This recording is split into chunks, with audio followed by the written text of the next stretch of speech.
Good evening. Welcome to the Pearl Report. I'm Diana Lin.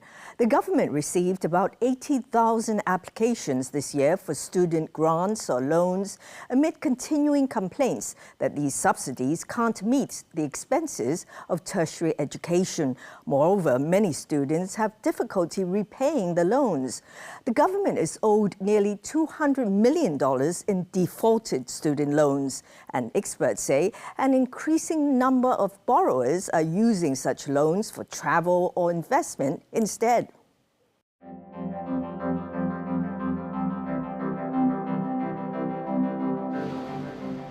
Jacinta Yu just began her third year in university. She's majoring in social work.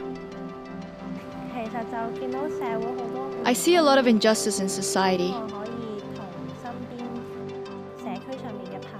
and hope to join my friends in social work to do better things for the society. She took her Diploma of Secondary Education exam in 2012, but failed to meet basic requirements for university. So she settled for a 2-year associate degree course in international education at Baptist University, then a stint as a social worker for 3 years, before returning to Baptist to study in a publicly funded bachelor's degree program. My family helped pay for tuition for my associate degree.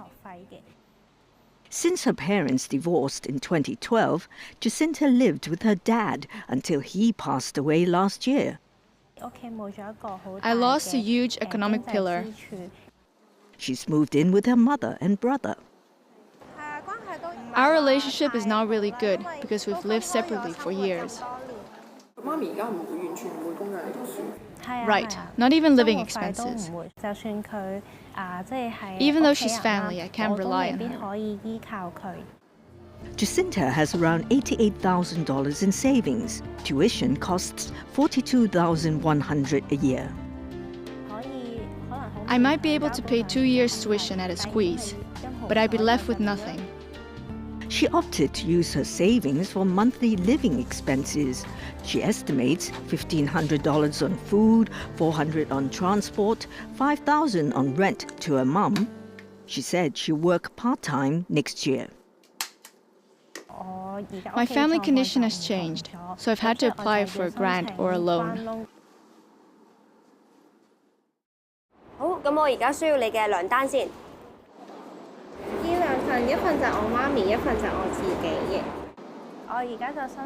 I'm applying for government subsidy. That needs a means test. Jacinta's applications are among 47,200 for means-tested government grants and loans for publicly funded and self-financing programs. It's best if I can have a full grant. A full grant is about $50,000 annually. That would cover $42,100 in fees and $9,200 in expenses. In social work studies, we have to go for many internships. I want to go to Taiwan for internship because its culture is similar to Hong Kong's. Many social movements affect each other across the strait. I want to know more. But it costs about $10,000. That's very costly. To get a full grant, the means test must show Jacinta's family income to be lower than $17,900. But her mother is earning around $20,000 a month, and she has assets. The threshold is high. Particularly, we see the full grant application threshold for a family of 4 or more is higher than the poverty line. That's unreasonable. The poverty line is around $19,000 for a 4-person household. You live below the poverty line, but you can't meet the income threshold. Actually, many students living near the poverty line should also be helped by the government to attend university. We hope they can adjust the upper income limit to match the poverty line. Applicants can be offered a percentage of a full grant. If they can grant me 30 to 50% of the full amount, it'll relieve a lot of stress. but an online calculator used by students to predict subsidy amounts they might get showed Jacinta's chances are nil. The number of applicants failing the means tests rose from 2,100 in 2014-15 to 2,240 in 2015-16. Like them, Jacinta might have to settle for a government loan that doesn't require income or asset assessment. I need a big sum, $90,000 to $100,000 for 2 years. University students might not find a job after graduation, and the salary isn't guaranteed. It'll be a stressful 2 years, constantly worrying that I'll have to work harder to find a job right after graduation to repay the loans. Vanessa Wong is a third-year university student. Her DSE results were not good enough to enroll in publicly funded degree programs at the 8 major universities. I accidentally saw a poster for this program. It's a self-financing bachelor's degree program in human and organizational development at the Education University of Hong Kong. You learn some resource management. After applying and being interviewed online, I accepted the offer, but I didn't know self-financing programs would be so expensive.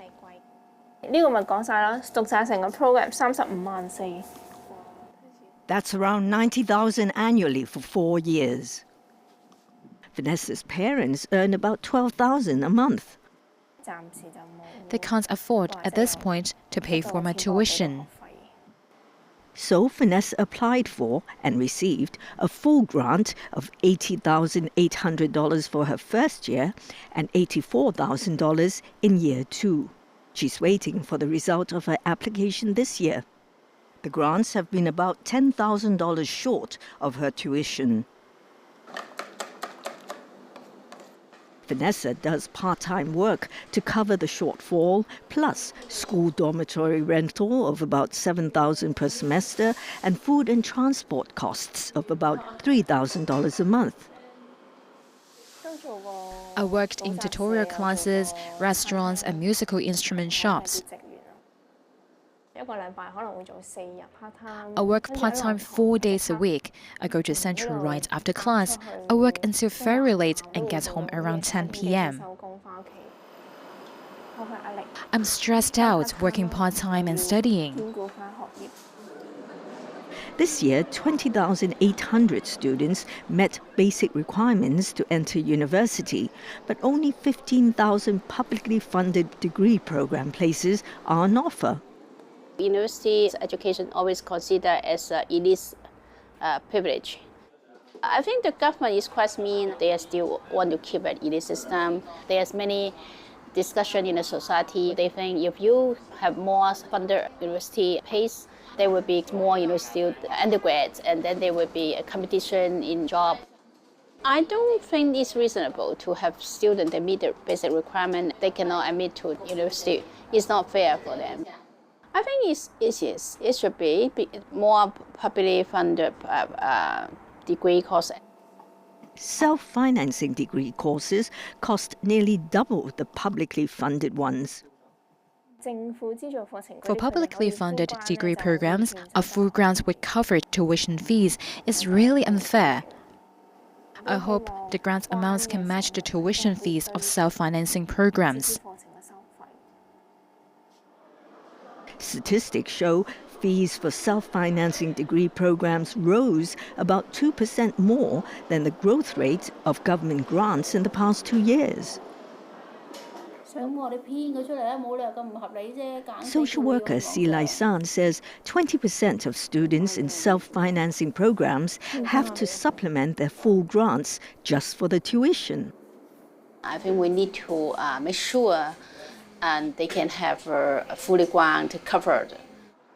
This year, the government launched a $30,000 voucher scheme to support students in self-financing degree programs. Initially, I was very happy, thinking we'll be covered. Later, I saw in the news our school isn't included in the list. In fact, all the 8 major universities are excluded. We can see the institutions on the list didn't enroll enough students. Some have an admission rate below 20%, but most students are in self-financing associate degree programs affiliated with 8 public universities and hope to transfer there, yet they can't benefit from the scheme. The government is pushing students toward market-oriented, self-financing institutions where the teaching quality isn't guaranteed. I was very disappointed at the time. Over 20,000 students have applied to the voucher scheme. Education is a civic right, not a product. Everyone should have educational support. Coming up after the break, students take out loans, but not for studies. If you want to play in university, use the money for that. And for those who don't pay up, the government is very efficient in recovering student loans. The Justice Department issued a lawyer's letter. Stay with us.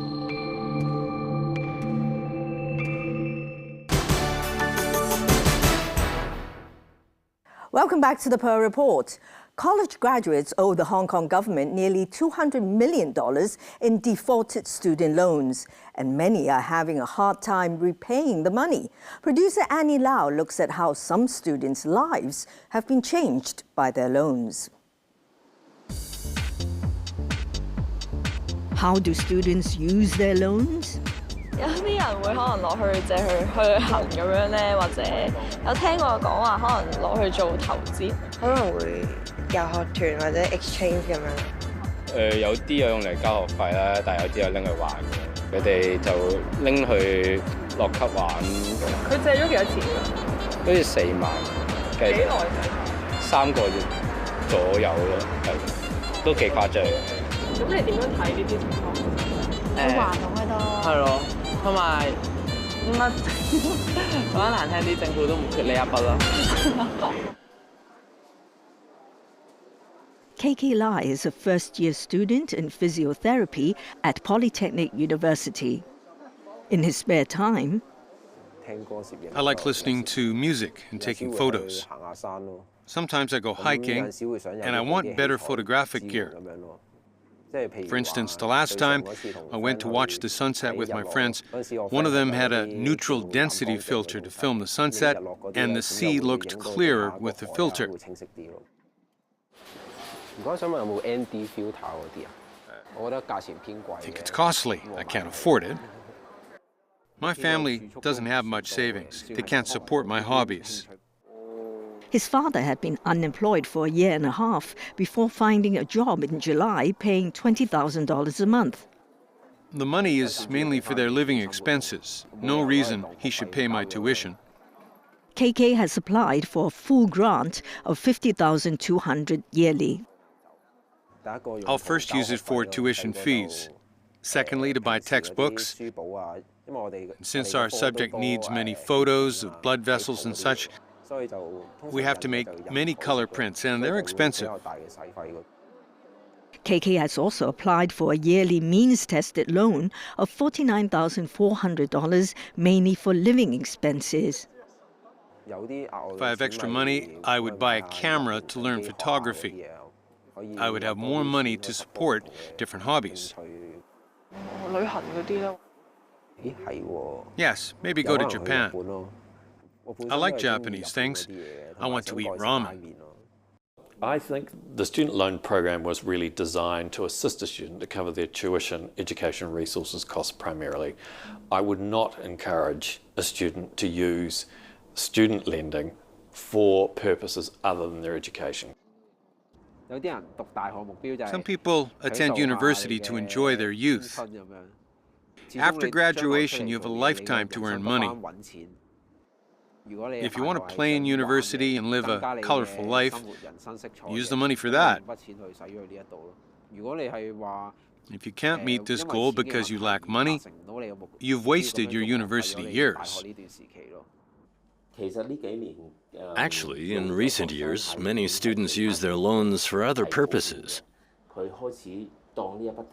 He sees the loans as a windfall to spend. He has the misconception borrowing money isn't a big deal. Henry's counseling center helps people cope with financial problems. He says 10% of the cases are aged between 18 and 29. The average amount of their debt increased from $100,000 to about $400,000 over the past 5 years. The most prevalent cases involve mishandling student loans. For instance, they speculate in the stock market, then borrow more money from finance companies on top of the student loans. Debt piles up, becoming uncontrollable. 啲柱咧係講緊成交量，如果升嘅時候，咁就代表好咯。嗰陣時就 Polytechnic University gave me scholarship money. I used it to buy Bitcoin. I bought it at $5,000. Now it's doubled in value. I buy the virtual currency and sell it at a high price. I want to borrow a full loan so I can speculate on investments and earn some pocket money. In the future, besides working, I also want to invest. 咁萬一蝕咗咧，其實點算？冇所謂㗎。It's okay. 冇所謂咁咪當 Pay to learn a lesson. 我唔會全部一次過。I won't use up the loans. I'll keep half of it. KK says he'll take out student loans every year until he graduates. That's over $160,000. I'm not worried because I'll get a job upon graduation. Profession's starting salary is over $20,000. I'll repay my debt within months. They have to avoid overborrowing from the government. They have to save up money for their long-term need. Upon the graduation, the urge for better financial planning becoming more and more obvious. We have to prepare them for that. I received a phone message this morning when I woke up asking me to repay the loans. Lee Kwok-kyun, aged 36, took out student loans 7 years ago for an associate degree course in social work at HKCT Institute of Higher Education. After I finished Form 5, I worked in social services and wanted to develop in this direction, so I decided to go back to school. His parents are retirees and couldn't afford his tuition fee of $30,000 yearly. Tuition costs a lot. I remember for the first year I worked part-time and attended classes at night. It was very hard. He was 29 and passed the age limit to apply for a grant. He used his own savings to pay for tuition, but only for the first year. I couldn't bear it. Ultimately, I decided to borrow a non-means-tested student loan starting from year 2. The government received 34,300 applications for non-means-tested loans this year. You have to pay higher interest for non-means-tested loans, so many students become saddled with debt before they get a job. The interest rate for a non-means-tested loan is 1.132%, compared with 1% for means-tested ones. When he graduated in 2013, he owed $100,000, including interest. When you complete a self-financing associate degree program, your acceptability and salary won't be high, just a medium of $15,000 to $16,000. The average debt for non-means-tested loans offered to students like Akun was $103,700 in 2015-16, up from $96,800 in 2013-14. Akun has been repaying his loan since he joined this NGO as a social worker in 2013. He earns about $20,000 a month. Students can select their repayment terms. Akun opted for quarterly payments for the maximum of 15 years. That means about $6,600 a year. I don't know if I'll die after I finish paying. It's a long time. If they extend the repayment period too long, they are going to pay high amount of interest, and that would be eating up a part of their earning. Or are they really prepared for that? It's a problem they have to consider. If you can pay it off quickly, that's going to be to your advantage. We have lanterns for atmosphere. I pay the money first and get a refund 1 or 2 months later. It's common in our job. I have to save some extra money to organize activities. About $4,000 every month. His other expenses include $1,000 for public housing rental, $8,000 for family expenses, and $7,000 for his own transport and food. Akun admits he's been tardy with his repayments several times. Because I'm too busy with work or have problems with my cash flow, I can't repay the student loans on time. Borrowers who don't pay up 6 months after the due date are considered to have defaulted. The government is very efficient in recovering student loans. They use SMS and letters, stating in big letters it's the final notice. Once the Justice Department issued a lawyer's letter. Akun paid up immediately after receiving that letter. I think it's really scary. It's a problem of accountability. If they fail to repay the loan, that would be a record in the government. That would be quite damaging for their life. The number of defaults on student loans was 11,300 in 2016-17. The Student Finance Office budgeted $35 million to handle student debts for 2017-18, $5 million more than in 2016-17. When you borrow from someone, you really feel you owe him. The feeling's very different borrowing from the government to study. I don't understand why the debt is so big and why I need to handle it quickly. The government has a role to play. I don't mean it should pay it all. Society needs university graduates, but you don't have resources for youths to meet that demand. You make them pay for it. I think it's unfair. Buying a flat and getting married. Before I've repaid my loans, I won't consider those things. If the government can give more financial assistance to the whole education system, I think we can actually save a lot of time. At the age when you're most passionate about work, you can do more. Well, thank you for watching our show. It will be re-aired on Monday, Tuesday and Saturday, as well as online and on mobile apps. Until next time, from the Pearl Report team, good night, good luck and good health.